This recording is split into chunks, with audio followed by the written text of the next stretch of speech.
शबाना बेगम जी हैं, अंजलि जी हैं, आप दोनों, और प्रियांशी जी हैं। आप लोग एक बार जल्दी से बताइएगा कि इसमें मेरी आवाज आ रही है। और मैं अब स्क्रीन शेयर कर रहा हूं आपके साथ। देखिएगा क्या मेरी स्क्रीन आप लोगों तक पहुंच पा रही है।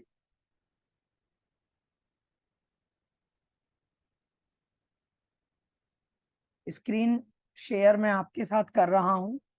क्या स्क्रीन आप लोग देख पा रहे हैं? एक बार बता दीजिएगा।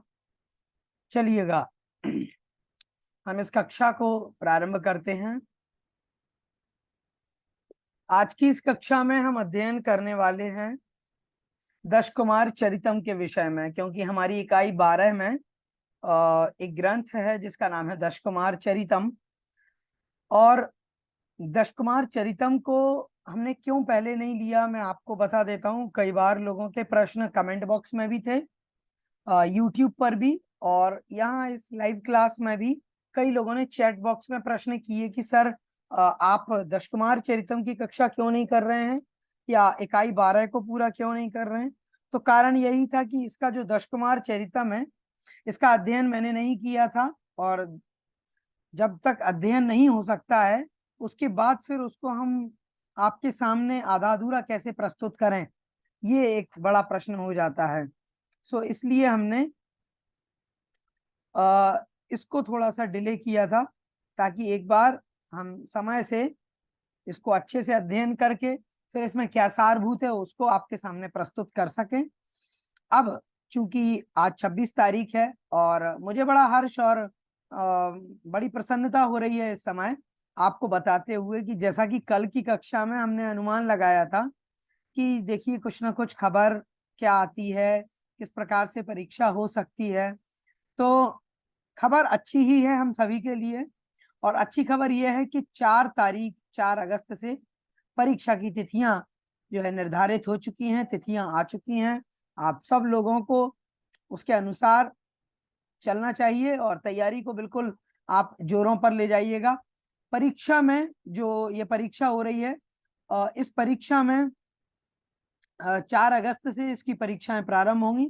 अब ये देखना है कि हमारा संस्कृत का जब जैसे ही एडमिट कार्ड आएंगे, आपकी सिटी क्या है और आपका कब इसका एग्जाम है, तो वो सारी चीजें आप एक बार अच्छे से चेक करिएगा। उस पर हम कोशिश करेंगे कि आपको एक वीडियो बनाए जैसे ये आता है। तो हम सब मिल करके, क्योंकि तैयारी कर रहे हैं, तो मिल करके कोऑर्डिनेट करके हम इसको पूरा करेंगे परीक्षा तक। और परीक्षा के बाद भी ये साथ हमारा रहेगा, क्योंकि हमें परीक्षा के बाद भी इसका हम निष्कर्ष निकालेंगे, प्रश्नों के उत्तर आदि के विषय में सब कुछ हम देखेंगे। अब आप लोगों का कर्तव्य ये है कि अभी जबकि तारीख आ चुकी है और जब तारीख निर्धारित हो चुकी है, तो मैं आपसे कहूंगा कि आप इस जो जो भी आप पढ़ रहे हैं, पुरानी सारी इकाइयों का अच्छे से रिवीजन कर लीजिएगा। हम आपके लिए जल्द ही एक ऐसी क्लास लेकर के आएंगे, जल्द ही मतलब कि इस सैटरडे संडे को, जब मुहर्रम की छुट्टी है सैटरडे को और संडे को रविवार है, तो सैटरडे संडे को एक पूरा रिवीजन सारी इकाइयों का हमारा और आपका हो जाए, प्रश्नोत्तर हो जाए। एक लाइव क्लास चलाने की कोशिश कर रहे हैं और उसमें पूरा हम चाहेंगे कि आप सबका पूरा सहयोग उसमें मिले, आप सब और हम मिल करके एक साथ इसका अध्ययन जब करेंगे, तो वास्तविक रूप में आपका उत्साह भी मैं देखूंगा कि किस प्रकार का आपके भीतर उत्साह है वर्ग 1 की इस परीक्षा के लिए। आपको ये काम करना है कि जितना पढ़ा है उसको 4 बार 5 बार जितनी बार पढ़ सकते हैं रिवीजन करते जाइएगा। और साथ में जो जो ग्रंथ हैं मैंने आपको जिस प्रकार से बताया वैसे ही पढ़िएगा। पता चले आप पूरा पूरा पढ़ लें और उसका कोई प्रयोजन नहीं हो, तो अनर्थकारी मत पढ़िए। अब अंतिम समय यह है, 1 हफ्ते का 2 हफ्ते का जो भी समय है, इसको पूरा सदुपयोग कर लीजिएगा। देखिएगा दश कुमार चरितम में हम आज पढ़ रहे हैं। दश कुमार चरितम के बारे में आपको बता देता हूं। करता है महाकवि दंडी। भाई दंडी के बारे में आप इनका परिचय भी जान चुके हैं, मैं ज्यादा पृष्ठपेषण करूं इससे कोई औचित्य नहीं बनेगा। भाई दंडी के बारे में आप सब जानते हैं। हमने इनका परिचय भी आपको बताया था, क्योंकि कभी परिचय वाली इकाई में था। और बहुत अच्छी एक सूक्ति आती है कि कविर्दंडी ही कविर्दंडी ही कविर्दंडी ही न संशयः। और दश कुमार चरितम पढ़ने के बाद हमें वास्तविक रूप में मुझे लग रहा है कि वास्तविक रूप में दंडी एक ऐसे कवि हैं जिनके बारे में कोई संशय हो ही नहीं सकता। भाई देखिएगा, विधा क्या है इसकी, तो विधा है आख्यायिका है, ये कथा होगी। अवंती सुंदरी कथा इन्होंने जो लिखी है, अवंती सुंदरी कथा तो कथा है, और जो आख्यायिका है वो होती है, आख्यायिका क्या है, आख्यायिका है ये दश कुमार चरितम। वास्तविक रूप में इसमें 10 कुमारों का चरित्र बताया है। अब इसमें क्या है, कथा आख्यायिका दोनों के लक्षण, लेकिन दंडी इसको कथा के रूप में मानते हैं, लेकिन वास्तविक रूप में ये जो है ये आख्यायिका है, जो काव्य शास्त्र के अनुसार इसको आख्यायिका कहेंगे हम, लेकिन दंडी जी इसको कथा मानते हैं। फिर भी आप इसको समझिएगा, विभाजन इसका 3 भागों में उपलब्ध है। कौन कौन से हैं 3 भाग, पूर्व पीठिका, मूल ग्रंथ और उत्तर पीठिका। पूर्व पीठिका में जो है 5 उच्छ्वास हैं, उसके बाद मूल ग्रंथ है उसमें 8 उच्छ्वास हैं, और इसके बाद फिर आती है उत्तर पीठिका। इस प्रकार से ये 3 भागों में ग्रंथ को विभाजित किया है। आप देखिएगा कि प्रश्न अगर आएगा तो आपको ये जो हमारे सिलेबस में है वो 8वां उच्छ्वास है। अब 8वां उच्छ्वास है तो ऐसा नहीं कर दो कि भैया आप गड़बड़ी करके आ जाओ, 8वां उच्छ्वास पूर्व पीठिका का नहीं है। कुल मिलाकर के पूर्व पीठिका में उच्छ्वास ही 5 हैं, तो उसका 8वां उच्छ्वास तो होगा नहीं। उच्छ्वास 8वां है मूल ग्रंथ का, दश कुमार चरितम में 8 उच्छ्वास है, उसी का 8वां उच्छ्वास हमारे इस प्रकरण में है। अच्छा, विद्वानों का ये मानना है कि ये पूर्व पीठिका और उत्तर पीठिका के लेखक जो हैं वो हमारे दंडी जी नहीं है, कोई और ही है। लेकिन अब इन सब बातों से कोई लाभ नहीं है। सर्वमान्य जो प्रकरण है, सर्वमान्य जो मान्यता है वो ये है कि पूर्व पीठिका हो चाहे उत्तर पीठिका हो चाहे सारा का सारा ग्रंथ है मूल ग्रंथ हो, इन सब के कर्ता दंडी को ही मान लिया जाता है। भले ही इस पर टीकाएं प्राप्त नहीं होती। दश कुमार चरितम की 3 प्राचीन टीकाएं हैं। प्रश्न ये भी आ सकता है, क्योंकि सामान्य परिचय सामान्य अध्ययन में सब जायज है। ठीक है, लोग कहते हैं कि इश्क में और जंग में सब जायज होता है, मैं कहता हूँ इश्क में, जंग में और परीक्षा में सब जायज है, कहीं से भी प्रश्न आ सकते हैं। हाँ, तो ये मत समझिएगा कि यहाँ से प्रश्न नहीं आएगा, यहाँ से भी आ सकता है। आप कुछ ऑब्जेक्शन नहीं कर पाएंगे, और ऑब्जेक्शन करने का कोई औचित्य नहीं बनेगा। इसलिए सरकार से लड़ने के बजाय हम ग्रंथों से लड़ें, स्वयं से लड़ें, अपने अध्ययन में गति दें, उसकी धार को पैना करें, उसमें फायदा है। तो देखिएगा, दश कुमार चरितम में इसके जो 3 टीकाएं प्राचीन प्राप्त होती हैं, एक तो है भूषण टीका जिसको शिवराम पंडित ने लिखा है, दूसरी है पदचंद्रिका टीका जो कविंद्राचार्य ने लिखी है, और तीसरी है लघु दीपिका जो कि भानुचंद्र जी ने लिखी है। 3 टीकाएं हैं, और इन तीनों में पूर्व पीठिका पर कोई टीका नहीं है, मूल ग्रंथ से उन्होंने प्रारंभ किया है। इसलिए कवियों और विद्वानों का मानना रहा है, लेकिन फिर भी ये दंडी के ही माने जाते हैं। अष्टम उच्छ्वास जो कि अंतिम उच्छ्वास है मूल ग्रंथ का, उसका नाम है विश्रुत चरितम। भाई इसका नाम विश्रुत चरितम क्यों है, तो आप इसके नाम पर जाइएगा, नाम देखिएगा सिलेबस में, जब आप नाम पढ़ेंगे तो नाम पढ़ते ही आपके मन में आएगा, पहला नाम है दश कुमार चरितम। दश कुमार चरितम का मतलब है कि 10 कुमारों का वर्णन है, यहाँ पर 10 राजकुमारों का वर्णन, उनका चरित्र यहाँ पर वर्णित किया गया है, इस कारण से इसका नाम दश कुमार चरितम है। तो 8वां उच्छ्वास जो है उसमें विश्रुत नामक एक कुमार है, विश्रुत नामक एक राजकुमार है, उसके शौर्य गाथा, उसके जीवन वृत्तांत को इन्होंने वर्णित यहाँ पर किया हुआ है। तो आप देख लीजिएगा, यहाँ पर जो अष्टम उच्छ्वास है इसका नाम है विश्रुत चरितम। अब देख लीजिएगा कि विश्रुत चरितम और संपूर्ण दश कुमार चरितम का उपजीव्य क्या है। तो वैसे तो ये कल्पना पर आधारित है, लेकिन इसका सोर्स जो मिलता है, स्रोत मिलते हैं, वो मिलते हैं गुणाढ्य एक नामक संस्कृत के आचार्य हुए हैं। गुणाढ्य द्वारा रचित बृहत कथा एक पुस्तक है, उनकी ग्रंथ है बृहत कथा, इसका उपजीव्य है, वहां से इसको लिया गया है। प्रधान रस इसमें कौन सा है, प्रधान रस है अद्भुत रस, रीति इनकी है वैदर्भी, गुण है प्रसाद, मुख्य अलंकारों का प्रयोग इन्होंने किया है उपमा, रूपक और उत्प्रेक्षा।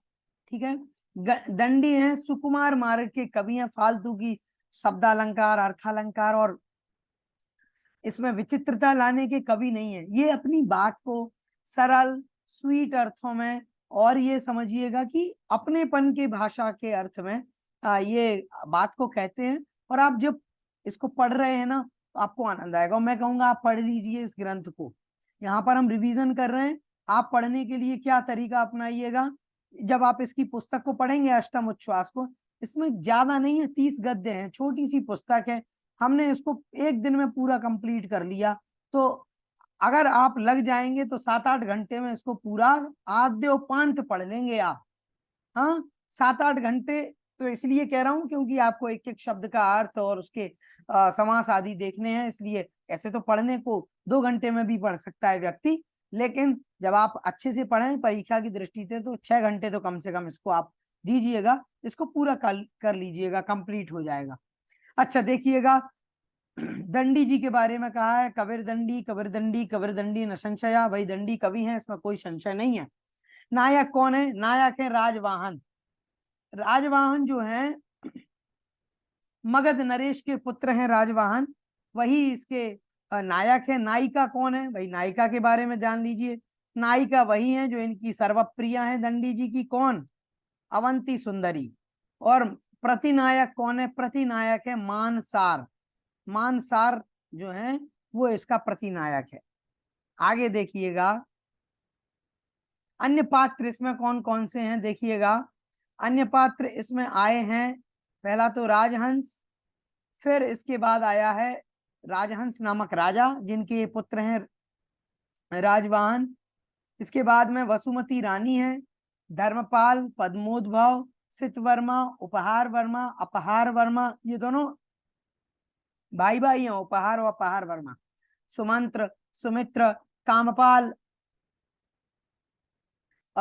उसके बाद सुश्रुत, हाँ, रत्नोद्भव, सुमति, सत्यवर्मा, मित्रगुप्त, मंत्रगुप्त, अर्थपाल और विश्रुत, पुष्पोद्भव, प्रमति और सोमदत्त। इस प्रकार से ये 10 कुमारों की यहाँ पर चर्चा की गई है, 10 कुमारों का वर्णन इसमें किया गया है। अब देख लीजिएगा, प्रमुख पात्रों के बाद में इसकी टीकाएं 3 हैं, मैंने आपको पहले ही बता दी थी। भूषण, पदचंद्रिका और लघु दीपिका नामक 3 टीकाएं इसकी हैं। ये टीकाएं केवल मध्य भाग की हैं, पूर्व पीठिका और उत्तर पीठिका की नहीं है, मैंने पहले ही आपको बताया था। अच्छा, मध्य भाग में एक सबसे विशेष बात क्या है, मध्य भाग के सप्तम उच्छ्वास जो 7वां उच्छ्वास है, मतलब जो हमारे प्रकरण में है अष्टम उच्छ्वास, इसके पहले वाला जो उच्छ्वास है जिसमें अर्थपाल का चरित्र बताया गया है, उसको जब आप पढ़ेंगे तो आपको उसमें पता चलेगा कि उसमें ओष्ठ वर्णों का बिल्कुल भी प्रयोग नहीं है। ओष्ठ वर्ण कौन कौन से होते हैं? ऊपू पद्मानिया नाम ओष्ठौ, उकार, पवर्ग और उपदमानीय, पापा बाबा माँ और उपदमानीय, ये सब ओष्ठ वर्ण होते हैं। ये विशेषता केवल और केवल इसी ग्रंथ में पाई जाती है। मैं आप सबसे कहूंगा इस चीज को मत भूलिएगा। क्यों? क्योंकि ये चीजें अगर प्रश्न में आ जाएंगी तो आप अगर नहीं पढ़ेंगे तो आप रह जाएंगे। सो देखिएगा, सप्तम उच्छ्वास में ओष्ठ वर्णों का प्रयोग क्यों नहीं है?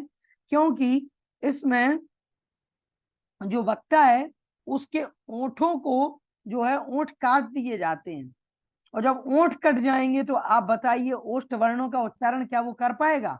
नहीं कर पाएगा। जब ओंठ ही नहीं रहेंगे तो ओष्ठ वर्ण कैसे बोलेगा?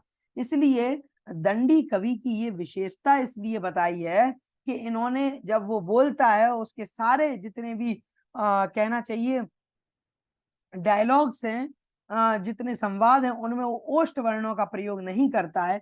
सबसे बड़ी विशेषता ये सप्तम उच्छ्वास में 10 कुमार चरित की और दंडी की है, इसलिए आप इसको नहीं भूलिएगा। और अगर मैं कहूं तो आप बहुत पुराना एक बहुत अच्छा भाषण सुषमा स्वराज जी का जो सांसद थी उनका बहुत काफी प्रसिद्ध हुआ था, वायरल हुआ था, उसमें उन्होंने इसका रेफरेंस लिया था 10 कुमार चरितम का, हाँ, कि ओष्ठ वर्णों का प्रयोग बिल्कुल भी नहीं है। तो ये चीजें जो संस्कृत की दृष्टि से हमें गौरवान्वित करने वाली हैं, इनको आप मत भूलिएगा, याद रखिए। इसी 10 कुमार चरितम से वो प्रकरण लिया गया है। इसमें राजकुमारों के नाम 10 मैंने यहाँ पर जो लिखे हुए हैं आपको बता देता हूँ। राजवाहन, उपहार वर्मा, अपहार वर्मा, मित्रगुप्त, मंत्रगुप्त, अर्थपाल, विश्रुत, पुष्पोद्भव, प्रमति और सोमदत्त, ये सब हैं। सप्तम उच्छ्वास में है मंत्रगुप्त की कथा उसमें बताई है। और ओष्ठ प्रेयसी के द्वारा काट लिए जाते हैं, इसलिए वो पा वर्ग के वर्णों का प्रयोग नहीं करता है, ये आपको बता दिया। अब आइए हम पढ़ते हैं अष्टम उच्छ्वास के विषय में, क्योंकि इसमें विश्रुत के बारे में बताया गया है। तो देखिएगा, अष्टम उच्छ्वास का विवरण देखते हैं कि अष्टम उच्छ्वास में राजा विश्रुत के साहसिक कार्यों का वर्णन है, जो विदर्भ देश के राजकुमार को उसका खोया हुआ राज्य दिला देता है। इसमें राजनीति शास्त्र पर परिष्कृत व्यंग्य है। आनंद एवं सुगम जीवन का सशक्त प्रतिपादन त्रुटिपूर्ण हेतु पर आधारित है। एकाएक प्रारंभ के समान यहाँ कृति एकाएक समाप्त हो जाती है। आप अष्टम उच्छ्वास को जब पढ़ेंगे, हमने इसकी पुस्तक जो मंगवाई हुई है, ये भी बड़ी ज्यादा बड़ी पुस्तक नहीं है, छोटी सी है। अब आप इस पुस्तक को लेकर के और एक बार में अगर आप चाहें तो 6 घंटे में उसको पूरा कंप्लीट कर लेंगे आद्योपांत। हाँ, अगर आप पूरा अच्छे से पढ़ेंगे स्पीड में। अच्छा, इसमें एक चीज और है, सीधा प्रारंभ ही वहीं से होता है। विश्रुत कहता है, वो विश्रुत के डायलॉग ही प्रारंभ कर देते हैं। तो ये समझिएगा कि सारा का सारा एकाएक प्रारंभ होगा, एकाएक अंत हो जाएगा। तो यहाँ पर कोई लाग लपेट ऐसी पता चले कि प्रातः काल का वर्णन करेंगे, फिर सूर्योदय का वर्णन करेंगे, फिर श्रृंगार का वर्णन करेंगे, फिर डायलॉग होंगे, नहीं, सीधा सीधी बात सीधा स्टार्ट कर देते हैं दंडी जी। तो इसीलिए इनको सुकुमार मार्ग का कवि कहा जाता है।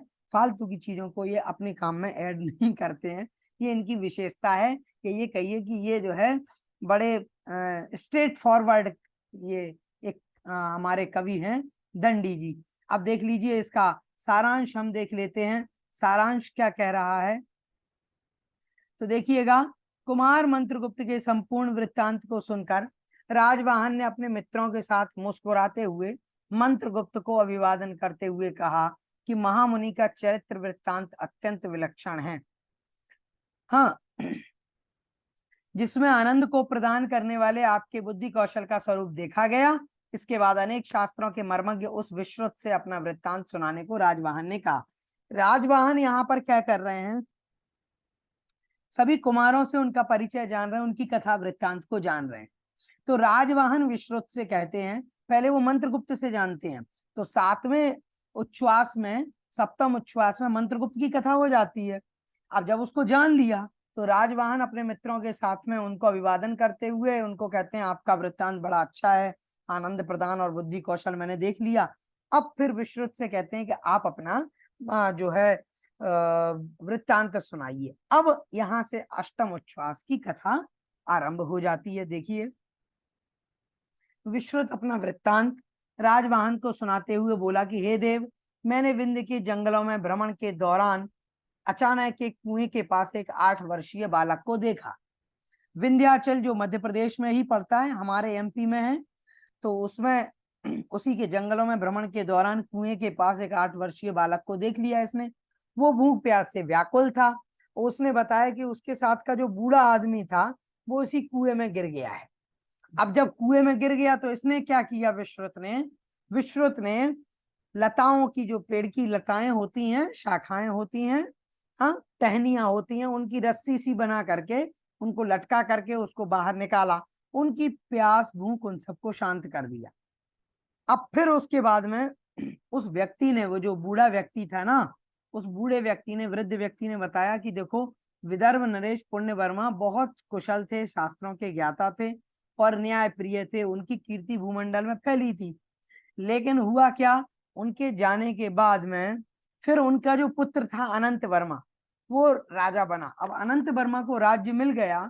अनंत वर्मा वैसे तो सर्वगुण संपन्न था, अच्छा था, वो राज्य भी प्रशासन ठीक चला रहा था प्रारंभ में, लेकिन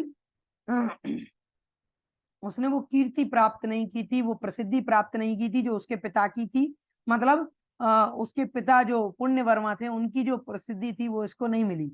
अब जब प्रसिद्धि नहीं मिली तो ये, चूंकि ये नया नया राजा बना था, तो इसके बूढ़े मंत्री थे वसुरक्षित, उन्होंने इसको समझाया कि आपको कैसे शासन करना है, शासन की विधियां, नीतियां और अच्छी अच्छी बातें इसको बताएं। तो आपसे मेरा निवेदन है कि आप पूरे इसको ना पढ़ें अगर, तो कम से कम इस वसुरक्षित के जो इन्होंने जो वसुरक्षित ने जो डायलॉग कहे हैं, जो वसुरक्षित ने जो कुछ भी एकांत में जाकर के उसके साथ मंत्रणा करी है अनंत वर्मा के साथ, उस वाले एक पैराग्राफ को जरूर पढ़िएगा। क्यों? क्योंकि उसमें से सूक्तियां आ सकती हैं। सूक्तियां पूरी ग्रंथ में कहीं से भी आ सकती हैं, लेकिन ये जो वसुरक्षित ने जो कहा है उपदेशात्मक कहा है, और सूक्तियां उपदेशात्मक से ली जाती हैं, इसलिए आप उस पैराग्राफ को अच्छे से इंपॉर्टेंट समझ करके, महत्वपूर्ण समझ करके पढ़ लीजिएगा। अच्छे से एक बार दो बार पढ़ेंगे तो आपको समझ में आ जाएगा। तो उसमें बहुत सारी चीजें इस प्रकार से बताई गई हैं कि वो सूक्ति रूप है, आप उनको अच्छे से याद कर लीजिएगा, परीक्षा में उसमें से प्रश्न बन सकता है। अच्छा, एक बात कहूंगा, दश कुमार चरितम केवल मध्य प्रदेश वर्ग 1 के पाठ्यक्रम में है, और किसी नेट के में भी नहीं होती है, ना टीजीटी में है, ना पीजीटी में, इसलिए इसके विषय में कोई आपको विशेष बताएगा नहीं, ना कोई गाइड में। मैं आपको सच बताऊं, अनेकों गाइडें प्रकाशित हुई हैं, उनमें इसके बारे में विशेष जानकारी नहीं दे करके सामान्य जानकारी दे दी जाती है और छोड़ दिया जाता है। क्यों? क्योंकि कोई भी एक अकेली पुस्तक को पढ़ करके पूरी मेहनत करे और फिर नोट्स तैयार करे, बड़ा लेंथी काम होता है। हाँ, हमने भी आपसे 2 दिन का समय इसीलिए लिया था ताकि हम इसको अच्छे से पूरा आलोड़न विलोड़न करके इसको पूरे से आद्योपांत समझ करके और फिर उसमें से पूरी सामग्री आपके सामने प्रस्तुत करें, विषय प्रस्तुत करें। तो ये मेरा कहना है कि आप किसी गाइड आदि के भरोसे मत रहिएगा। मेरा निवेदन यही है, अगर आप पढ़ रहे हैं, तैयारी कर रहे हैं, तो आप इसके 2-3 पैराग्राफ जो मैं महत्वपूर्ण समझता हूं उनको जरूर पढ़िएगा। तो एक तो ये जो पैराग्राफ है, ये 5वें नंबर का पैराग्राफ है, 5th नंबर का, इसको जरूर अच्छे से पढ़ लीजिएगा। आगे देखिए, यहाँ पर कहते हैं, अब क्या हुआ कि वसुरक्षित नाम का बूढ़ा मंत्री था, इसने समझाया कि आपको शासन प्रशासन कैसे करना। लेकिन एक और मंत्री था जो बड़ा लल्लो चप्पो वाला था, मतलब चापलूसी करने वाला था, मतलब कहना चाहिए कि जो धूर्त टाइप का था, वो घूस आदि लेने में प्रवीण था, ऐसा वो जो था। उसने क्या किया, विहार भद्र उसका नाम था, उसने उस अनंत वर्मा को गलत मंत्रणा दे दी, समझाया कि देखो, अगर लोग ऐसा ऐसा आपकी अकीर्ति करते हैं, आपकी प्रशंसा नहीं करते हैं, कोई व्यक्ति अगर प्रशंसा प्राप्त कर रहा है, अच्छा कार्य कर रहा है, तो सब लोग उसकी बुराई करते हैं, आपकी कोई बुराई कर रहा है तो आप चिंता मत करो, आपको ये भोग विलास मिले हैं, ये हर किसी को नहीं मिलते। इस प्रकार से उल्टा सीधा उपदेश दे देता है। वो खुद, ये जो विहार भद्र है, ये वेश्यागामी है, पर स्त्रियों का सेवन कर रहा है, हाँ, दूसरी स्त्रियों के साथ में रमण करता है, इसका स्वयं का चरित्र ठीक नहीं है, धूर्त व्यक्ति है, सामाजिक रूप से चरित्र भ्रष्ट है, लेकिन उसके बावजूद भी जो है चापलूसी करने में नंबर 1 है। इसीलिए ये जो है विहार भद्र उल्टा सीधा उपदेश दे देता है, और आप सब जानते हैं उल्टे उपदेश की तरफ व्यक्ति जल्दी जल्दी आकर्षित होता है। तो अनंत वर्मा उसकी बात मान करके पथभ्रष्ट हो जाता है, और जब ये पथभ्रष्ट होता है तो बस उसी भोग विलास में, मदिरा पान में और स्त्रियों के साथ रमण करने में, अनेक अनेक स्त्रियों के साथ रमण करने में लग जाता है। हाँ, और क्या होता है, अब इस बड़ा कुमार्गों पर चला जाता है। तो इसके जो कुमारगामी इसका उपदेश है, वो भी बड़ा समझने और पढ़ने योग्य है। मैं आपसे फिर कहूंगा, अब आपको क्या करना है, आप लोग जो अध्ययन कर रहे हैं, एक तो वसुरक्षित जो बूढ़ा मंत्री है उसका जो 5वें नंबर का पैराग्राफ है, 5th नंबर का, इसको आप अच्छे से पढ़ लीजिए। उसके बाद में जो यहाँ पर जो वसुरक्षित नाम का जो मंत्री है, जो चापलूसी करने वाला, इसका भी प्रकरण है, पैराग्राफ नंबर 7, पैराग्राफ नंबर 8, और उसके बाद में पैराग्राफ नंबर 9, और इसके आगे के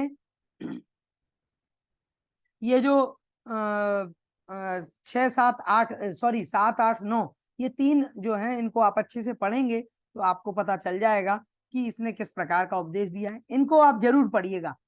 पैराग्राफ नंबर 5, 7, 8 और 9, इनको अच्छे से पढ़ लीजिएगा। आगे अब देखते हैं, अब कथा आगे बढ़ती है। देखिए, अब क्या हुआ कि जब ये ऐसा करने लग जाता है तो अच्छे अच्छे लोग, अच्छे अच्छे मंत्रीगण, सलाहकार, परिषद, गुरुजन, पुरोहित आदि इससे दूर हो जाते हैं। किससे?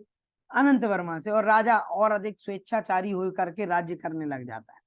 बिहारभद्र जो है ये क्या करता है, ये क्या करता है, चंद्रपालित के अधीन है ये जो बिहारभद्र नाम का मंत्री है, और उसके बाद क्या करता है कि संपूर्ण राज्य पर वो अधिकार अपना कर लेता है।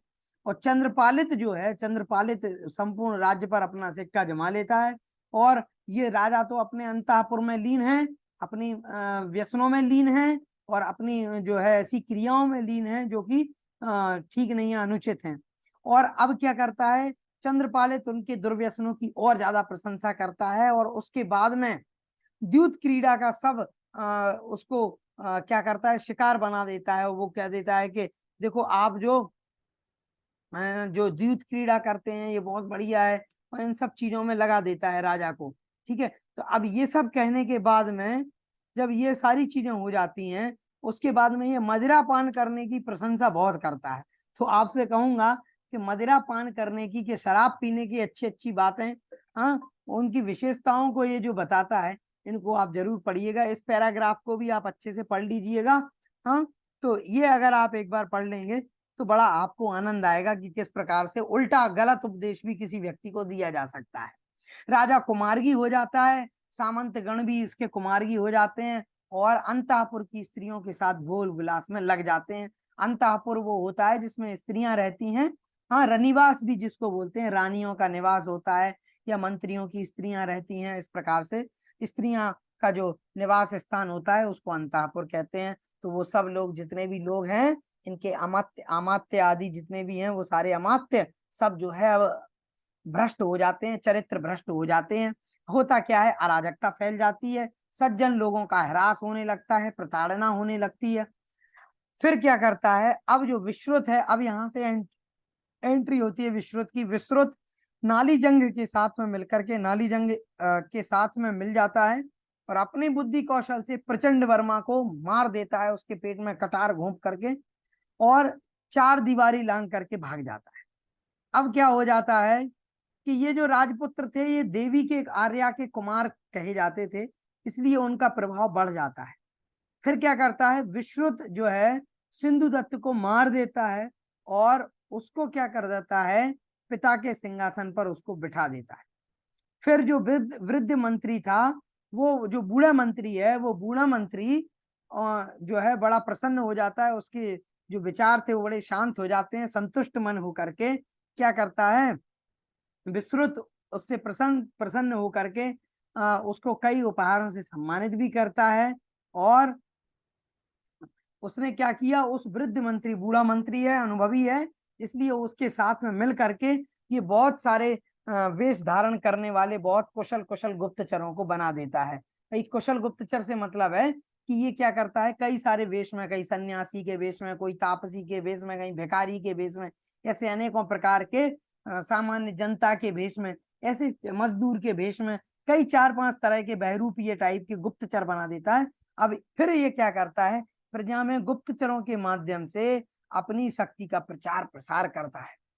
ठीक है, अपनी शक्ति को बढ़ाता है कि कोई भी जो दूसरा व्यक्ति है, अर्थात कि जो दूसरे राज्य का गुप्तचर है, या दूसरे किसी के प्रकार का कोई षड्यंत्र है, उन सब के बारे में कोई उसको बता दे, तो इन सब चीजों में वो अपनी शक्ति को बढ़ा लेता है, निरीश्वरवादियों को परास्त कर देता है, और जो लोग राजकीय कार्यों में अड़चने डालते हैं उनको भी नष्ट कर देता है।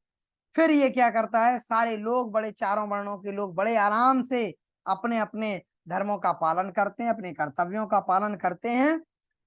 और उसके बाद में फिर जो है अंत में विश्रुत जो है वो क्या करता है, वो कहता है कि भैया दुर्बलता से बड़ा कोई पाप नहीं है। दुर्बलता माने ये शारीरिक दुर्बलता नहीं कि भैया हम दुबले हो गए, पतले हो गए, वो दुर्बलता।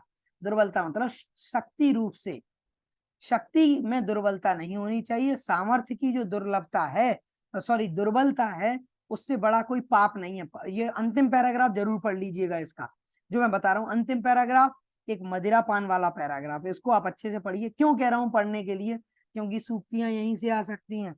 पूरा प्रकरण ही दे देंगे, मान लीजिए सूक्तियां नहीं आई, एक 4 लाइन का पैराग्राफ दे दिया, फिर आप क्या करेंगे, प्रश्न तो कहीं से भी आ सकता है ना।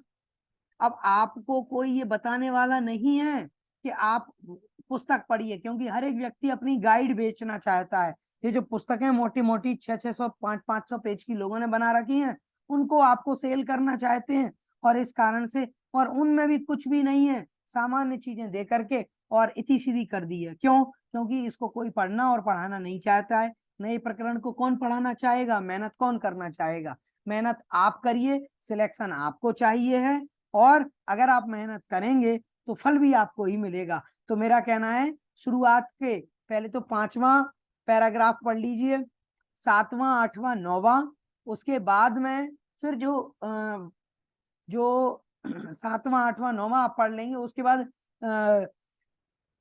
एक और है मदिरा पान वाला, जो मदिरा पान की प्रशंसा की है शराब पीने की, उसको आप पढ़ लीजिए, क्योंकि अच्छा अच्छा वर्णन है। ये थोड़े से इंपॉर्टेंट हैं, इनको आप अच्छे से पढ़ लोगे तो आपका काम हो जाए। और अंतिम वाला, क्योंकि अंतिम जो है उसमें जो विश्रुत है वो चिंतन करता है, और उसमें अच्छी अच्छी प्रशंसा वाले वाक्य कहे गए हैं, उसको आप अच्छे से पढ़ लीजिएगा। जो अंतिम वाला जो इसका पैराग्राफ है उसको आप पढ़ लीजिएगा, और पढ़ने के बाद में फिर इसका अर्थ एक बार लगा लीजिएगा। केवल ऐसा नहीं कि पढ़ लें आप, पढ़ने के साथ साथ इसका अर्थ भी आप लगाइएगा। हाँ, अर्थ एक बार अगर आप लगा लेंगे तो फिर आप बिल्कुल आराम से इसको कर पाएंगे। इसका 39 नंबर का जो 39वां जो पैराग्राफ है उसको आप अच्छे से पढ़िए, 38 39वां है, उसको आप अच्छे से एक बार पढ़ लेंगे तो फिर वो कह देता है विश्रुत जो अंत में ये कहता है न चान्यदस्ति पापिष्ठम तत्र दौर्बल्यादि आकल्य योगा योगान अनन्वितष्ठम। अर्थात वो ये कहता है कि दुर्बलता से बड़ा और कोई भी पाप नहीं है, और दुर्बलता जब इतना बड़ा पाप है तो इसीलिए मैं अब क्या कर रहा हूं, मैं धन प्राप्ति के लिए अनेक प्रकार के उपायों को करने लग जाता हूं। तो वो अपनी कथा को विश्रुत इस प्रकार से सुनाता है। विश्रुत की कथा अष्टम उच्छ्वास में कही गई है। मेरा आप सबसे कहना है, इसको आप अच्छे से पढ़िएगा, इन पैराग्राफ को, मोस्ट ऑफ जो पैराग्राफ है इनको अच्छे से याद कर लीजिएगा। इसके बाद में इसका मंगलाचरण क्या है वो देख लीजिएगा। इसका मंगलाचरण जो है कई बार हो सकता है मंगलाचरण आ जाए। दश कुमार चरितम का मंगलाचरण है, ब्रह्मांड छत्र दंडा शतधृति भवम भोरुहो नाल दंडा शूणो नवकूप दंडा शरदमर सरित पट्टिका केतु दंडा। इस प्रकार से ये जो है दंडा दंडा दंडा दंडा 4 बार प्रयोग हुआ है। अब मैं आपसे कहूंगा इसमें कौन सा अलंकार है, तो आप स्पष्ट रूप से बता पाएंगे कि इसमें अनुप्रास अलंकार है। अब मैं आपसे ये पूछता हूं, कमेंट में बताइएगा कि इसमें अनुप्रास अलंकार का कौन सा भेद है। बताइएगा, अनुप्रास के हमने 5 भेद बताए थे, एक बार कमेंट करके बताइए कि अनुप्रास का कौन सा भेद यहाँ पर लगेगा। अच्छा, अब आगे देख लेते हैं इसका अर्थ क्या है। अर्थ इसमें ये बताया है कि जो वामन जो है उनका जो दंड है, जो ब्रह्मांड रूपी छाते के दंड के समान है। छाते में जो लकड़ी लगी रहती है ना, जिसको हम पकड़ते हैं हैंडल, हाँ, तो वो जो है ब्रह्मांड रूपी छाता है, उस छत्र के दंड के समान है। अच्छा, और ब्रह्मा जो है, ब्रह्मा का उत्पत्ति स्थान जो है वो कमल के नाल दंड के समान है। पृथ्वी रूपी जो नौका है वो कूप दंड के समान है, जो कुएं में जो दंड डाला जाता है उस कूप दंड के समान है। और आकाश गंगा रूपी पताका के ध्वज दंड के समान है, और ग्रह नक्षत्र मंडल रूप रथ चक्रों की धुरी के समान है। इस प्रकार से वो कहते हैं जो तीनों लोगों को जीतने के लिए स्तंभ के समान है, इस प्रकार से। और जो राक्षसों के लिए यम दंड के समान है, माने दंड स्वरूप है यम का दंड। हाँ, राक्षसों को मृत्यु के लिए जो क्योंकि राक्षस गलत कार्य करते हैं इसलिए उनके लिए दंड स्वरूप है यम का दंड। इसीलिए ये सारे दंड आपका कल्याण करें, मतलब कि ऐसा नहीं कि यम का दंड आपको मिल जाए, कहने का मतलब है कि यम दंड से आप बचे रहें। अच्छा, ये जो आप, जब मैंने आपको बताया था जब कल्याण की बात आए, रक्षा करें, कल्याण करें, हाँ, स्वस्ति करें, हाँ, भला करें, भद्रम नो, हाँ, तो इस प्रकार का जब कोई बात कही जाती है तो ये आशीर्वादात्मक मंगलाचरण होता है। अब इसमें भगवान विष्णु की आराधना है, और देखा जाए तो यहाँ पर जो है वामन अवतार की बात यहाँ पर बताई गई है। और इस प्रकार से ये मंगलाचरण को आप देख लीजिएगा। प्रमुख सूक्तियां इसकी क्या हैं? प्रमुख सूक्तियां हैं, एक आपको बता रहा हूं। चित्त ज्ञानानुवर्तिनो अनर्थ्यापि प्रिया स्युः दक्षिणापि तद्भाव बहिष्कृता द्वेष्या भवेयुः। कहते हैं कि अनर्थ भी हो, मतलब कोई हमारे काम का नहीं है, लेकिन अगर चित्त ज्ञानानुवर्ती है, माने हमारे मन के ज्ञान का, हमारी बातों का, हमारे चिंतन का अगर वो अनुवर्ती है, अनुभवन करने वाला है, अनुसरण करने वाला है, तो वो सही गलत व्यक्ति भी हमारा प्रिय हो जाता है। ठीक है। लेकिन अगर दक्षिणापि, अगर उससे इतर कोई व्यक्ति है, भाई भले ही वो हमारा प्रिय है लेकिन काम अगर गड़बड़ कर रहा है, तो द्वेष्याः भवेयुः, अर्थात हमारा द्वेष का पात्र हो सकता है, गुस्से का पात्र हो सकता है। ये बहुत अच्छी सूक्ति है, हमारे जीवन में भी अप्लाई होती है। भाई हमारा कोई प्रिय व्यक्ति है, हाँ, पत्नी ही है, पति ही है, हाँ, हमारा कोई प्रिय है, प्रेमिका भी है, अगर वो कभी हमारे लिए गलत कार्य कर देती है तो हमें जो है क्रोध आ जाता है। हमारा पुत्र भी है, और पुत्र अगर हमारे लिए वो गलत कार्य कर देता है जो हमें पसंद नहीं है, नहीं करना चाहिए, तो उसको तुरंत गुस्से में डांट देते हैं, मारपीट भी कर देते हैं। हाँ, तो ये इनमें बड़ी अच्छी बात बताई है। न चान्यदस्ति पापिष्टम तर तत्र दौर्बल्यात्। तो ये देखिए, अभी मैंने पढ़ करके सुनाया था कि दुर्बलता से बड़ी कोई और दूसरा बड़ा पाप ही नहीं है। मतलब दुर्बलता माने कि कमजोर होना। तो मैं आपसे कहता हूँ, आप कमजोर क्यों बने? आप मजबूत बनिए, इस अध्ययन में अपने आप को प्रौढ़ बनाइए, और इतना प्रौढ़ बना लीजिए कि आपसे 100 में से 100 नंबर कोई छीन करके ना ले जा सके। ठीक है। तो ये बहुत अच्छा मोटिवेशन इस दंडी जी के इस वाक्य से हमें मिला है। आगे कहते हैं कि अर्थ मूला ही दंड विशिष्ट कर्मारंभा। वो कहते हैं कि राजनीति और जो जितने भी अच्छे अच्छे कार्य हैं, इनके आरंभ में तो धन ही है। मतलब प्रारंभ तो धन से ही होगा, बिना धन के कुछ थोड़ी हो जाएगा। भाई हम सब क्यों लगे हुए हैं, इतना मेहनत कर रहे हैं, हाँ, अध्ययन कर रहे हैं इतने ग्रंथों का, मूल में धन ही है। धन की प्राप्ति हो, वृत्ति की प्राप्ति हो, लाभ हमें प्राप्त हो। ठीक है। और आगे देखते हैं, विश्रुत कहते हैं दैव्याह शक्ति पुरोन बलवती मानवी शक्ति ही, अर्थात जो दैव्य अर्थात जो भाग्य की शक्ति है, हमारे कर्म और भाग्य जो है उनकी जो शक्ति है, उसके आगे ईश्वर की शक्ति के आगे, भाग्य के आगे, हाँ, जो है आदमी की ताकत काम नहीं करती है। आप मेहनत कितनी भी कर लीजिए, हाँ, लेकिन भाग्य भी आपका होना चाहिए। तो भाग्य को अपने साथ ले जाइएगा आप लोग। मेरा कहना ये है कि भाग्य जो है, एक बात ये कहूंगा कि भाग्य क्या है, हम आज जो कर रहे हैं हमारे लिए वो कल का भाग्य है। तो जो कल हमने किया है वो आज हमारा भाग्य बन जाता है। तो अच्छे कर्म करेंगे तो भाग्य भी अच्छा बनेगा, बुरे कर्म करेंगे तो भाग्य खराब हो जाएगा। अब आप जितनी मेहनत करेंगे, आपका भाग्य आप स्वयं लिख रहे हैं, कोई दूसरा लिखने वाला नहीं है। आज अच्छा करेंगे, कल अच्छा मिलेगा। ये सारी सूक्तियां इन्होंने बताई हैं। अंत में अब आप लोगों की चैट बॉक्स देख लेता हूं। अनुराधा जी पूछ रही हैं, अभी पता चला है कि 4 को है। जी मैंने बता दिया था कि 4 तारीख को है। लिंक भी ब्रजेश जी ने भेज दी है, देखिएगा। उसके बाद में